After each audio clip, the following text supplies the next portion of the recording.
Hello and welcome to the Classic Gamers Guild podcast. We have a very special guest today, but before we get to that, I just want to apologize for the fact that Paul will not be joining us today. That is actually entirely my fault. Paul has a very limited schedule around which we work to record these episodes, and this past week I used those days that we normally record to go visit Toronto for a little while, and unfortunately, as it turns out, we were not able to make up that time, and it was entirely my fault. It was entirely my decision, and the consequences were that Paul got cut out. So that was a total jerk move on my part. But in the meantime, we are joined by an esteemed guest. He is a writer, teacher, music journalist, lifelong gamer, and he runs the weekly beer club posts over at the Classic Gamers Guild Facebook group. Welcome to the show, Sean McCauley.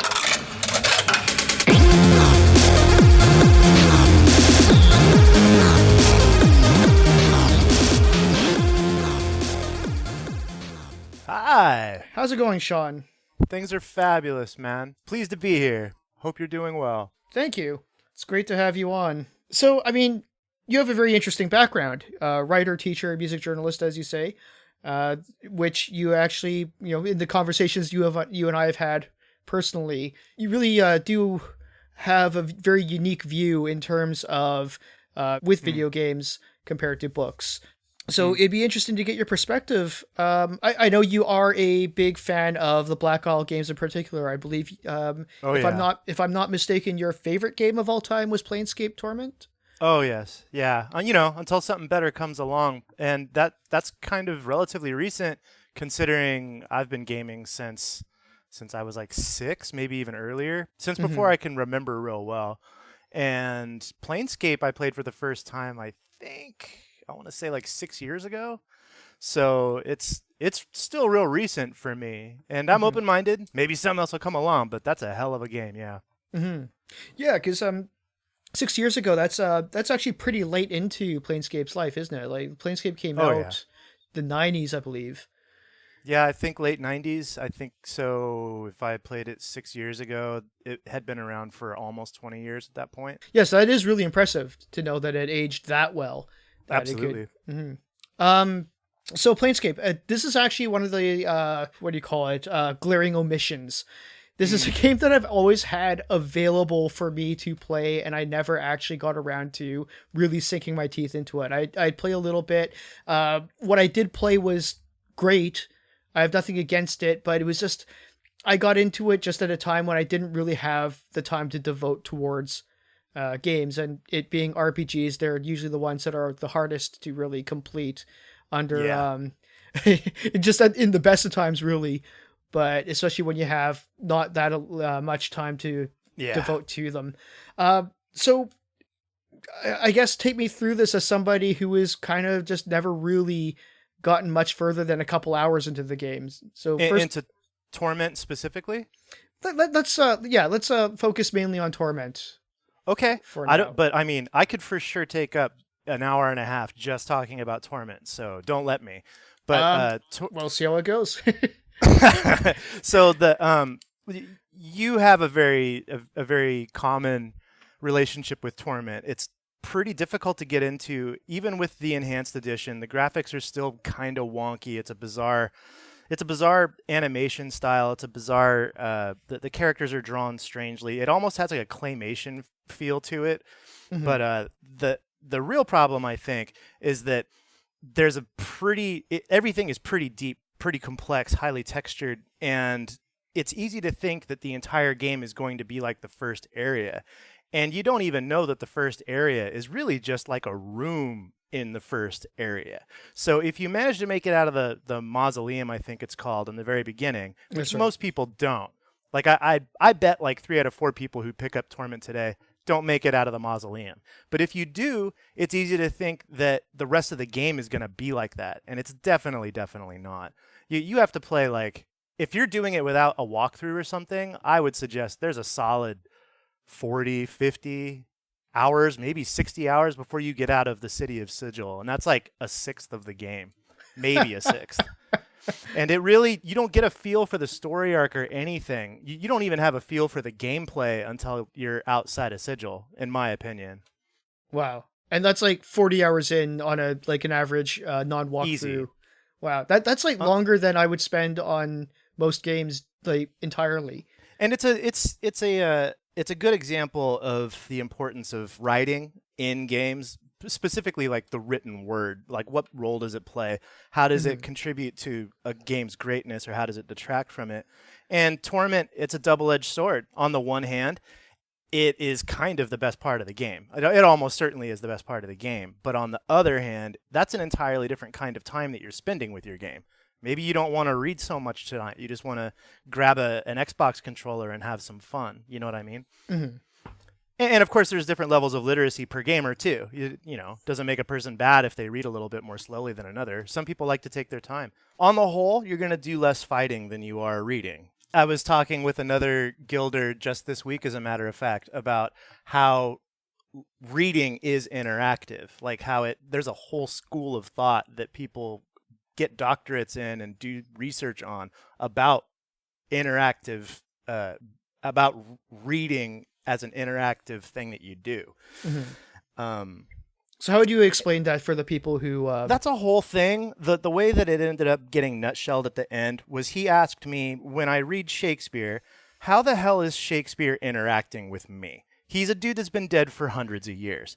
And what I told him was that you interact with your interpretation of Shakespeare. The words are not yours, and even your interpretation is not entirely yours because it comes from your past experiences with teachers, your past experiences with Shakespeare, other Shakespeare plays, how good you are at the English language, specifically 17th century English. Mm-hmm. And in the end, a lot more about the story is going to depend on you than on the verbiage in the story itself that Shakespeare wrote. For instance, if you happen to be a Jewish reader and you read The Merchant of Venice, you're probably going to take a lot of note of the racial overtones, the racist overtones of that story. That's if right. you happen to be a white banker, then you're probably going to know all of the pre-Marxist economical theory going on in there. And these two people could describe the same play in entirely different ways. And in that way, it's exceptionally interactive. Right. That's a very interesting way to look at that. I never really thought of that before. It's a whole thing. People spend their whole careers talking about the interaction of reading. Yeah. I mean, like, granted, I always knew that with any medium, especially reading, but pretty much with any medium from movies to plays to music, to basically anything, everyone will have their own interpretations. That's why you have, even just like song meanings. There's whole websites where people talk about what they think songs are about and lyrics, For sure. what lyrics mean and stuff like that. But when I say that, I never really thought of it like that. I never really thought of that as like as a form of interactivity with the piece, which is a really interesting way to look at it. So I've had this thing, when you were asking what we should talk about, I thought, how can we frame this like kind of too broad topic?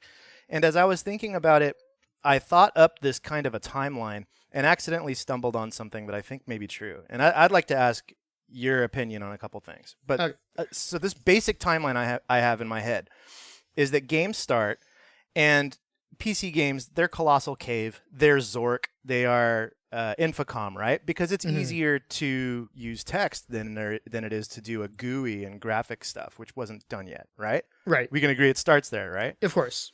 Sure, of course.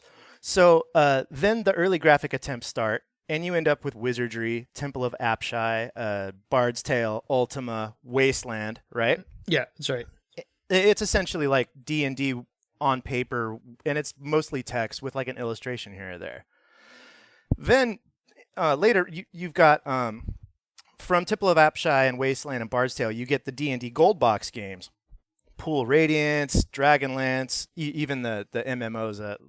Neverwinter Nights was one of them. It's basically an online Gold Box game.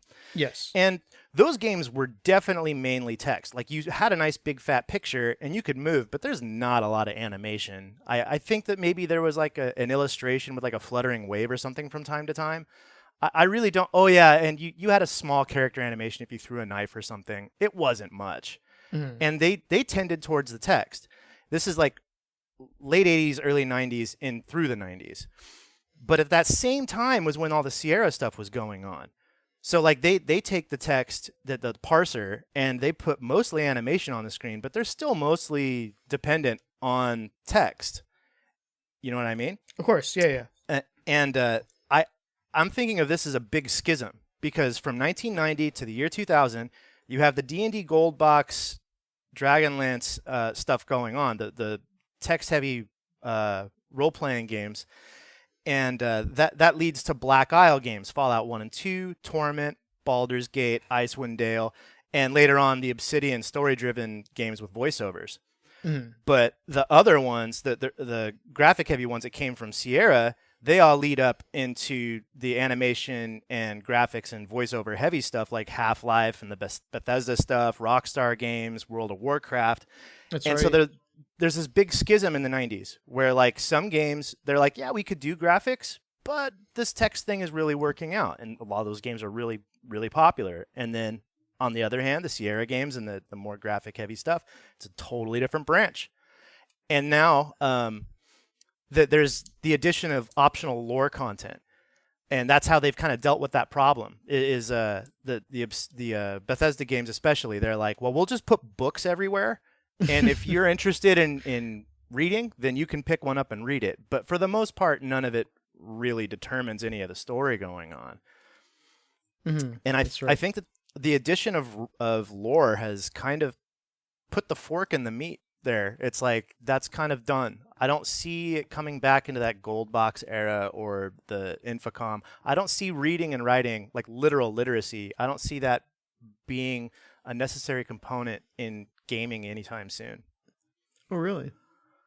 I don't. I mean, personally, Mm-hmm. maybe it'll turn around. I don't need it to be that way, but it is too bad that there aren't more games like that for the people who enjoy reading being a component of the game. Well, I mean, there are. That's where I think like the indies kind of go back to, because they are a throwback. They go back towards a lot more of the point and click adventures, which kind of hit that mid '90s Sierra / LucasArts kind of, where it was that interactivity of the character on the screen, but also very text heavy with the the flavor text, the description, the dialogue. Of course, yeah. There's a big difference when I look online for what's the best writing in games. Generally, you're gonna hear people talk about the storyline. Like even when they talk about Torment, they're not talking about the style of writing, like the writer's style. They're talking about the storyline, the plot movements. They don't really talk about. They talk about screenplays. Really, Yeah. They talk about Portal, Dead Space. Life is Strange. Like it's great writing, but it's a screenplay. It's not like paragraphs of prose. You know what I mean? Right. But every now and then you do get something like Sunless Sea. You ever play that one? No, I didn't. I've heard the name, but I don't know much about it. It started from a web game, and so it's kind of limited insofar as like I don't know. It's a basic game, but it's almost entirely English driven, and the writing is phenomenal. Like the dude's one of the best stylists I've ever seen in a game by far, and that's rare that you see like stylistic writing in a game at all ever. But sometimes in the screenplay stuff, you do get it. Like Legacy of Kain, remember that? Yeah. Like when he was narrating stuff, Kain popped right out of off the page, I'd like to say. Yeah, no, for sure. Which is definitely one of the, like I say, if you focus on writing as prose, then there's really not going to be a lot of games, especially in the modern era, that's really going to go into that. So I think a lot of what people talk about when they talk about good writing is, like you said, like a screenplay, but there is definitely the skill of dialogue, which is something that even a lot of movies and a lot of screenplays fail at, is writing good dialogue. So there is the show don't tell, the less is more, brevity. There's a lot of that comes out in a game like Portal, especially, where there's so much character packed into each line. Where even things that you think are just kind of throwaway really do serve a lot of purpose. So there, I think that's kind of, there's that whole desire of games to kind of emulate movies, which leads to games like Metal Gear Solid, where they're just like, here's a, I don't even know how long they go on anymore, like 2-hour cutscenes or something like that. Oh Lord, where they, where they try to just, how can this game be more like a movie as opposed to, hey, why don't we just try to be a game? But sometimes they do it so well that it's really impressive. Like Witcher 3, it's not my favorite game, but they had a cutscene for damn near every effing quest. Like every little side quest is like a 2-3 minute minimum cutaway, and the writing is good. The voice actors don't sound bored magically. It's amazing. The screenplay style of writing, you have to write good dialogue if you want to be looked up to for it, and some games do it really well. Grim Fandango for sure, the Legacy of Kain thing, and sometimes setting, and sometimes there are other kinds of writing where it's not necessary to the game, but you can't help but fall in, like Talos Principle. Talos Principle is insanely well written, and it's definitely not really a necessary part of the game. Or Soma. Soma's very well written. So that so you were, to go back a little bit to you were talking about the interactivity of reading, and just interactivity, in an interactive medium like gaming. So do you find, like, let's say how these games used to by necessity have the dialogue box, and now they might or might not have the dialogue box, but they really try to go over towards the voice acting. Do you have an opinion on the interactivity or the immersion, or maybe some sort of a trade-off, give or take, between having the text given to you versus having the voices spoken for you? It's for sure a personal decision, and I don't at all think that my personal opinion is correct, but for sure I prefer to read it for myself 100% of the time. I mean, if for no other reason, simply because if I'm playing, let me try this a different way. If you are making a game for someone who can read well, you can pack an awful lot of information into a page, let alone a screen. You know what I mean? Right. And I can spend as much time or as little time reading it as I like, even if it is a necessary component to getting through the game and succeeding. I can read it all quickly or slowly. And going through something like Torment, sometimes I can read what would take, I don't know, 15 minutes, half an hour to narrate in just a few minutes, because I read. I think most people who are literate read much more quickly than they listen. I would have to agree with that, just because I am actually a very slow reader. Like, that's why I love the concept of reading. I'm not very good at it, or at least I'm not very quick at it.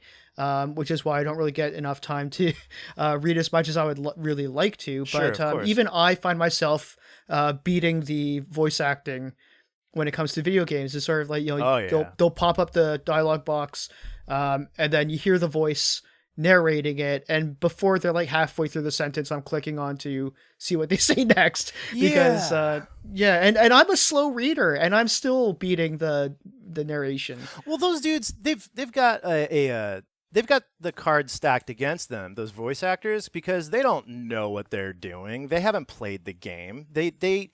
They see the scenario on their script, and they go, okay, I'm supposed to act surprised or sad, and they know that timing is very important to get the right.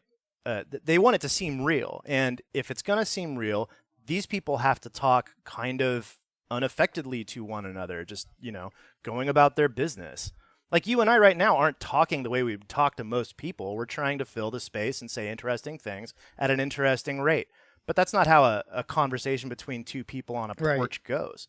You know what I mean? Yeah, because I mean that's kind of like one of the, what do you call it, like a conundrum or something about a lot of these mediums. Like in any fiction or any medium in which you see two people talk, whether it is nonfiction or fiction or a movie or a video game, it is not real life, but it has to be depicted in a way that convinces us that it could be real life, even though we never see people talk the way people talk. Absolutely. And there's so many fun things. I love all of the things, especially the internet geeks who they love to pick on movies for doing unrealistic things, like lighting a cigarette but not smoking a cigarette, or getting a cup of coffee and not drinking a cup of coffee, never saying goodbye when they hang up the phone, all that stuff. I get such a kick out of all of it. But the reading has to be real. It has to be real in an entirely different way. Like one of the other things that I spoke about recently in the Guild is that on screen in a movie, green is green is green, and red is red is red, unless your eyes are bad or something, you know? But like in a book, even a name, if it's spelled one way, you're ultimately going to decide how to pronounce it for yourself. You're going to decide what kind of green it is. Like, you're going to see it in your mind a certain way. I have an example here that I want to read, if that's all right. Of course. And I'm going to try to read it in a way that is not cheeseball. This is from Sunless Sea. I tried to pick a modern example. And the paragraph goes like this. Pits line the streets like pores in skin. Another opens as you watch. One by one, the citizens descend the stairs into the soft white glow of the pits, their eyes wide and tender. You approach the edge of one of the pits. Each one, as they go down, begins to weep. The scent is sharp, unpleasant, like burning feathers. That's all. But like, so the dude picks the words, right? Like, the pits line the streets like pores in skin. That's for sure gross.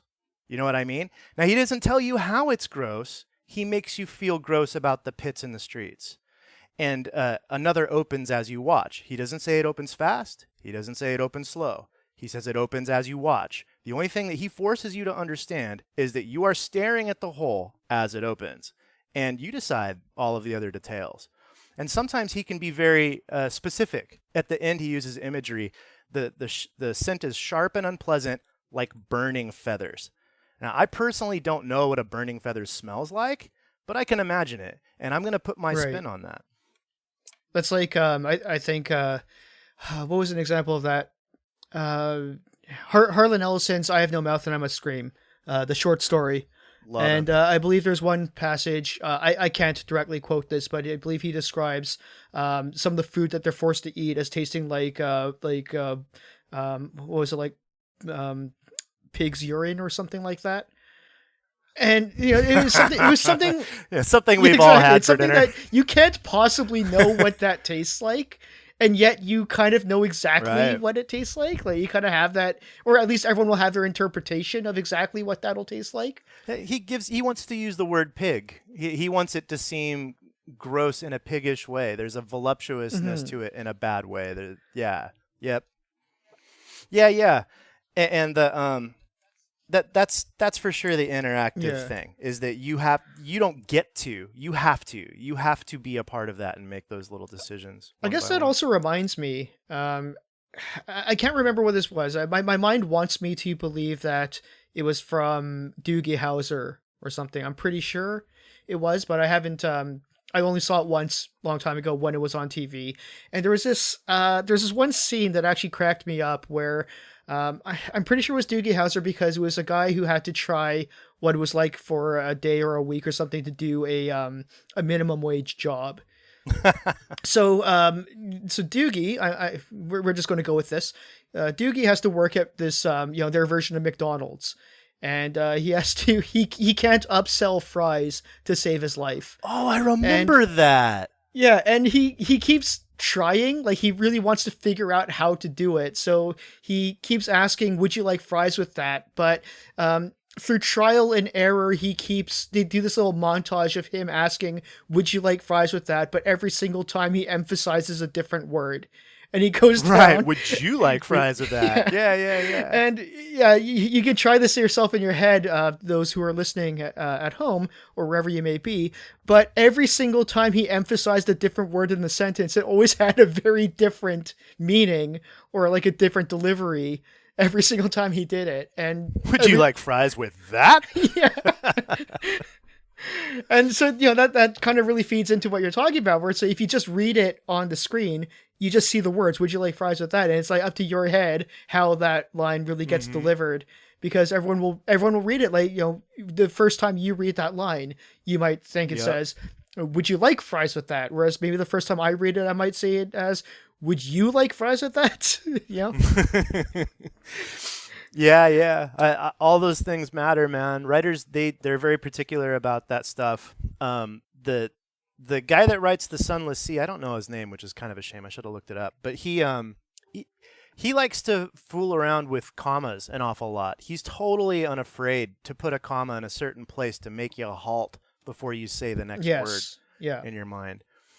That tonal thing is really important. Or you brought up have no mouth and cannot scream, right? Yeah.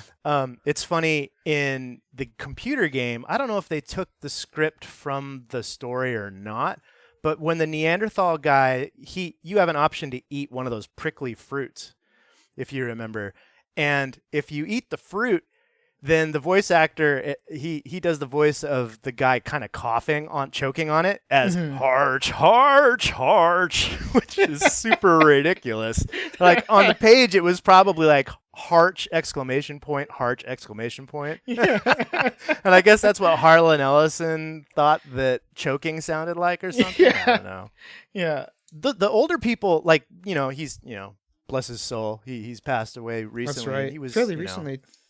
He was like our age in like the 60s, or in the 70s, I guess. So he got the old school education, and those old school people, they were pretty good at recognizing and formalizing certain little things like harch or tisk, tisk, Yeah. T-S-K. Like that one's kind of persisted, and people say tisk, but that's not what that is. That's Yeah, that's right. Yeah, exactly. And there's a whole legion of people out there that think that tisk is tisk. Yeah, and they'll say it now. They'll say it out loud. They'll say Tisk. tisk. Sure, totally, of course. Which I mean, I'm kind of guilty of, because I knew that it was the sound, because that's because I remember when that was a thing, when people would go. Sure. Maybe it was from TV shows or something like that, but I did definitely know it at some point. But it's just become so evolved since then. It's become standardized to actually just say tisk, right? Yeah. Well, of course, there's something wonderful about someone who says a word aloud because they've read it but not heard it properly. Yes. Screw you for being uber literate and reading more than you speak. That is actually, yeah. I've definitely had that moment where I'd say something and someone would be like, "What?" Like, I can't remember. Yeah. I can't think of like a really good example of when I've done it, but I know that I've done it. I very distinctly remember the moment that somebody called me out on it, but I can't remember what the actual word was. I was in upper division English classes. I think it was 17th century Britlit, and I said subtle, and they're like, "Oh, you mean subtle?" And I'm like, "No, I mean subtle." And I stuck to my guns. I was such a little asshole. Well, it took me a while to figure out. No, you were wrong, man. Oh, actually, you know what is one of my favorites? This isn't. Thankfully, this wasn't something that I did, but I was there when it happened, and because I do have a little bit of me and my friends did a bit of filmmaking back when we were a little bit younger than we are now. Fun. And so I was always involved, especially with one of my friends, who really aspired to be like a Robert Rodriguez type, where he did everything on his own. So he would always run his own auditions for the roles. So he gives this guy the script. Obviously it was so long ago I don't remember the words, but the guy at one point has to say, "Oh, touche." And the guy clearly I see where this is going. Yes. The guy, I'm sure he's heard the word touche before, but he probably never actually read it. So when he comes to that part, he says, "Oh, touche." Yeah, it's not bad, like, considering. Yeah.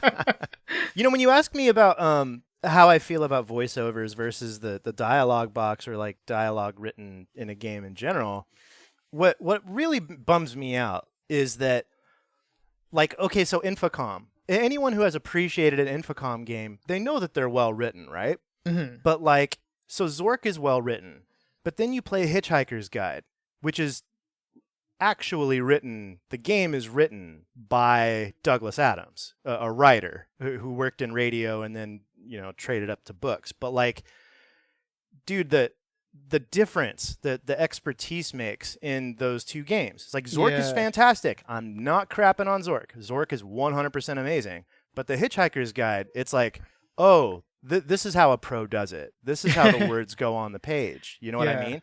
And those moments in gaming are so rare.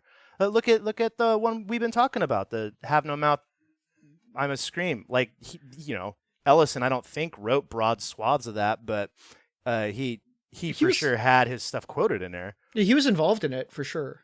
Yeah, he was for sure. Mm-hmm. I think he actually did the voice of AM. Did he? I think he might have. It was something like that. But he definitely designed a lot of the story, because it was definitely something that he had a big part in designing.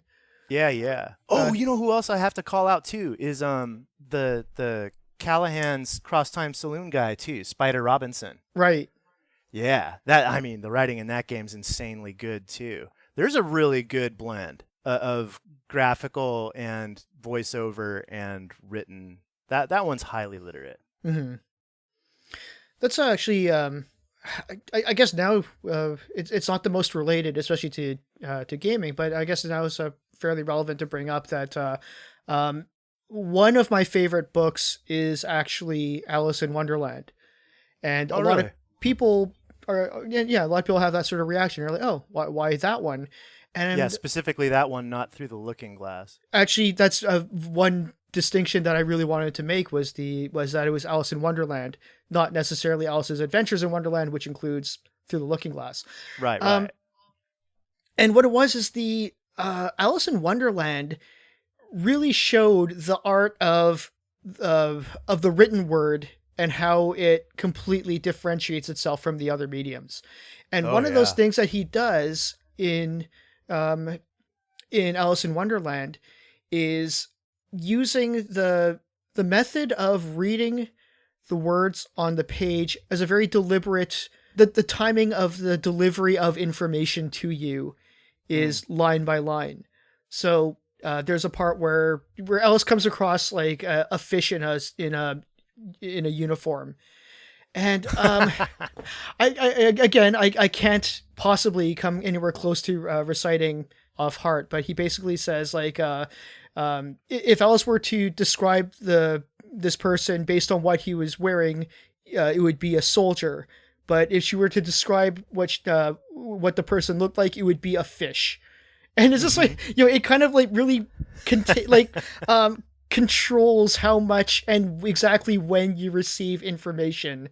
And it's that sort of control that really is inspiring to see, especially if anyone aspires to be a writer, to see how there's such control over the written word and language. Well, those turkeys, they're the Romantics, the late 19th century people, and they were steeped in poetry. That was pre-radio. The books were it. And the most exciting thing that you could have next to a full-blown play is poetry. And these people, they would throw parties, and if you were good at reciting poetry, not necessarily from memory, although of course they appreciated that very much. Yeah. If you could bust a book off the library and properly tell it so that people were stoked, that it was evocative, then you could be pretty popular that way. Right. And so that's an excellent example of that kind of thing, the whole poetic thing. You see less of it in people who aren't so poetically inclined, like what's her name? Mary Shelley, who wrote Frankenstein. She was very young when she wrote that. It's not a very poetic work, but it does tell a good story, the people who she surrounded herself with, like Lord Byron, they were the best poets of the day. Her brother was Percy Bysshe Shelley. Right. Yeah, but the poetry, the poetry is where that comes from, I think. Yeah. And that's one of the criticisms a lot of people have about Stephen King too, isn't it? Just sort of like they say he's a storyteller, he's not a writer. Yeah, that's bullshit. He has been a professor at Columbia University, of writing and how to be a good writer for decades, and he wrote the most authoritative book on writing and grammar and how to write and how to, not just how to tell a cool plot. In fact, he doesn't spend a whole lot of time on that in his book, but his book on writing is The New Strunk and White. It's the Bible of how to be a writer, and it's very concise. It exemplifies how to be a good writer. So, he's a good storyteller, he's a bad writer. Bullshit. So what is it like? What's their problem? Like, where are they coming from? Even? Frankly, Frankly, I bear them no ill will. I think it's simply just a lack of expertise. Like, you can be an excellent reader, you can be the most well-read person on your block, but if you don't have any actual experience in like studying how one writes, how people have written, and all of that stuff, then you don't necessarily know like all of the different ways a person can be a good writer versus a not good writer. He does write at like a 5th grade reading level, but his stuff is like impeccable insofar as being concise and meaning what he wants it to mean 100% of the time. He's very much a modernist, like Hemingway. Hemingway means Right. Hemingway all of the time. It's very difficult to not hear or see something the way Hemingway wants you to hear and see it. And Stephen King is a master of that. Gotcha. But I mean, the other way of doing things, being evocative while being vague, or like that piece from Sunless Sea that I read, like he makes you come up with certain things. He leaves a lot of elasticity and room to move around in your imagination, and a lot of people prefer that too. Dude, Gunslinger, you ever try reading the Gunslinger? No. It's the first of the Dark Tower. No. That'll get you 100%. I promise you that. Dude, the opening line, the opening effing line of the Gunslinger is, "The man in black fled across the desert and the gunslinger followed." Nice. I mean, there's nothing better on this earth. The desert was the apotheosis of all deserts, huge, standing for all directions. I can run that one off memory. I am a very big fan, as most writers are big fans of a strong, solid opening line. Oh yeah, definitely important. You got to couch that. There are whole books of opening and closing lines of great works, and it's fascinating. There's competitions for bad opening lines. You know that? They hold they hold contests for people who can write the worst opening lines. And it's one of those things where it sounds it's one of those things where it sounds like it sounds stupid, but like these are horrible written lines by amazing writers. So you can imagine how it's just the subtlety to them, but just the overtly just horribleness of it is amazing. Man. You got to look it up. It's some very sublime pieces out of these. Being bad is an art. Yes, it is. I mean, I've been talking up writing in video games this whole time, but it's true that there's a lot of stuff that the written word does not do well. Sex scenes should just kind of not happen. Because I mean, if you're writing a sex scene, it's probably to turn people on. If it's not, then it's because something awful is happening, in which case you get a pass. Like, something horrible is happening with that. You're not even writing about the sex. You're writing about something horrible happening that involves sex. Right. But if you're writing a sex scene, you're essentially doing porn. And frankly, that's not the right medium. There's never been a choose your own adventure porn thing that's like done very well for anyone monetarily. And there's a reason for that. Yeah. Well, that being said, do you have any final thoughts or any final musings or anything that you'd like to bring up just before we bring this to as we bring this to a wind down?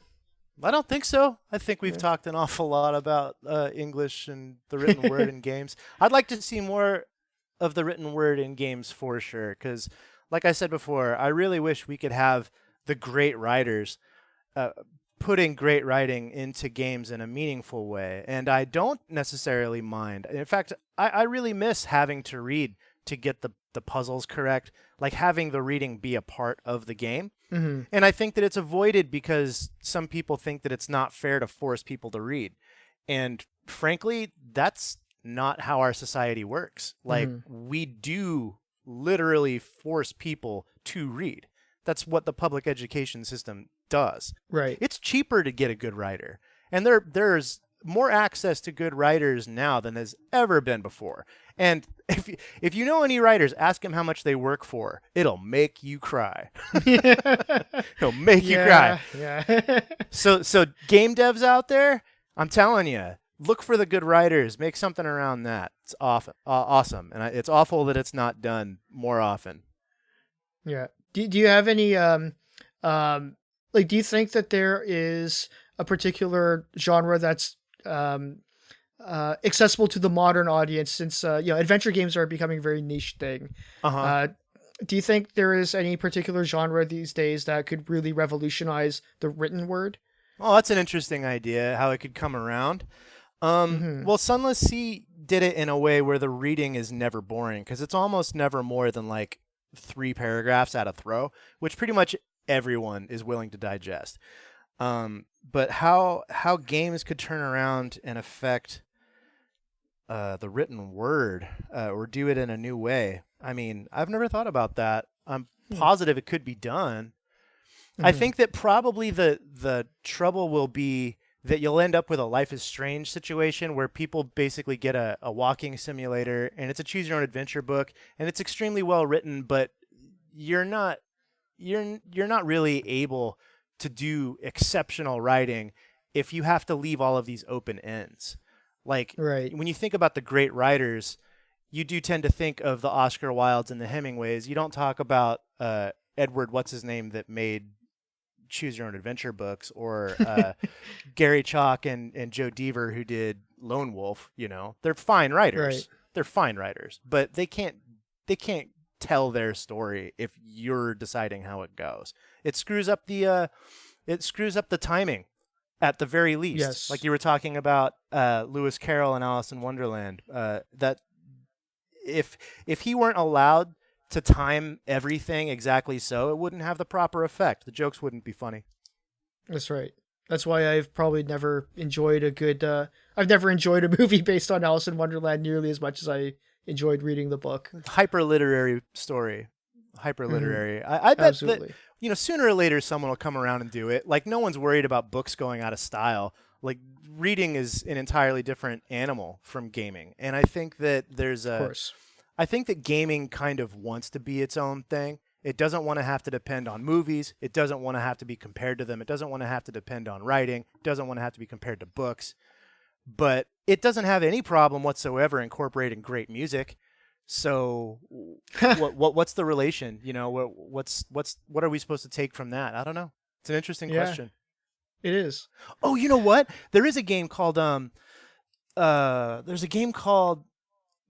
Baba Is You, and it's new. I think it came out like 6 months ago, and it is entirely grammatical and logical. Like, you get phrases and you move the words around to change the situation of the game. Oh, that sounds. I've got to write that one down. Baba Is You. It's like $10 on Steam. But yeah, that's an example of a literary. But even that's like more logical than literary. Oh well, I give up. Yeah. Well, I'll tell you something. I would love to. This has been a very fascinating, one of the most fascinating conversations I've ever had on the show. Hooray! The only thing I think that could make this better is if Paul were here Oh, to also Paul. throw in. So I would love for you to come back one of these days when we could get the three of us together and Absolutely. talk about this sort of thing, because this has been absolutely amazing to think about, brought down only by the limitations of my ability to contribute to this. So, I love hanging out with you, man. It's super fun. Yeah, it is. I always have fun chatting with you outside of the show. So it was great to have you on at last. So thank you so much for joining us. I really hope to have you back really soon. By all means, cheers to you, and cheers to the guild, and cheers to everyone who has ever really enjoyed a classic game. Absolutely. And since Paul is not here to say this, I'll just finish off by saying, don't do a murder.